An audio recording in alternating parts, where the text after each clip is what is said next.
ધોરણ 10 પાસ કર્યા પછી વિદ્યાર્થીઓને ધોરણ 11 અને 12 માટે કઈ સ્કૂલ પસંદ કરવી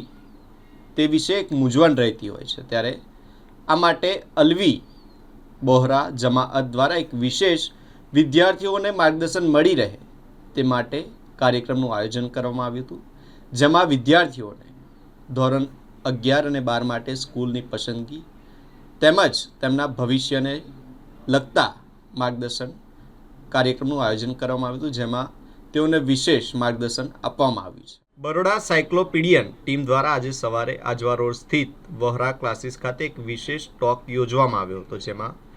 ધોરણ 10 પાસ કરેલા વિદ્યાર્થીઓને ધોરણ 11 અને 12 માટે યોગ્ય સ્કૂલ કેવી રીતે પસંદ કરવી તે અંગે માર્ગદર્શન આપવામાં આવ્યું હતું। ઘણા વાલીઓ અને વિદ્યાર્થીઓને 11 અને 12 માટે કઈ સ્કૂલ પસંદ કરવી તે અંગે મૂંઝવણ રહેતી હોય છે, તેને ધ્યાનમાં રાખીને આ ટોકનું આયોજન કરવામાં આવ્યું હતું। કાર્યક્રમમાં વિદ્યાર્થીઓ અને વાલીઓને પણ આમંત્રિત કરવામાં આવ્યા હતા, જેમને વિવિધ સ્કૂલોમાં પોતાના અનુભવ શેર કરી માર્ગદર્શન આપ્યું હતું। આ કાર્યક્રમમાં આશરે 20 જેટલા લોકોએ ભાગ લીધો હતો, તેમજ વધુમાં વધુ વિદ્યાર્થીઓ સુધી આ માર્ગદર્શન પહોંચે તે માટે આવતા અઠવાડિયે ફરીથી આ પ્રકારનો કાર્યક્રમ યોજવાની પણ યોજના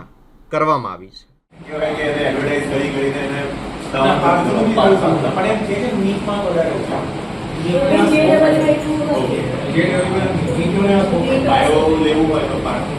हमारे तो फीडबैक मिल सके आ हमारे हजी વધારે જોઈએ તો પાછા અમને આ ચીજ કરીશું। જરૂરી નથી કે એક જ સિટીની અંદર અને અમને ઉમ્મીદ હતી કે એટલા પાર્ટિસિપન્ટ્સ આવશે એટલા ક્લાસમાં રાખો,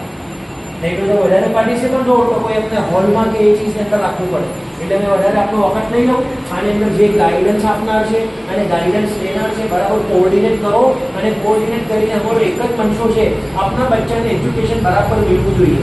કોઈ બી તરફથી કચાશ ના રહેવી જોઈએ, માહોલ બરાબર હોવો જોઈએ, ટીચર્સ બરાબર હોવા જોઈએ। તમારો વધારે ને એમાં બેચ બી અલગ અલગ હોય, જેડબલઈ ને બોર્ડની બોર્ડમાં ગુજસેટ લેવાની તૈયારી કરાવે ને જેડબલઈમાં જેડબલ લેવાનું બોર્ડ લેવી આવી ને ટીચરો સાથે અમને કિવારે બી અમને ડાઉટ નથી એવું છે ને 8 વાગ્યા તક અમને ફીસ નથી કોઈ બોલવાનું ના હોય 3:30 ટાઈમ જ મારો 11માં દર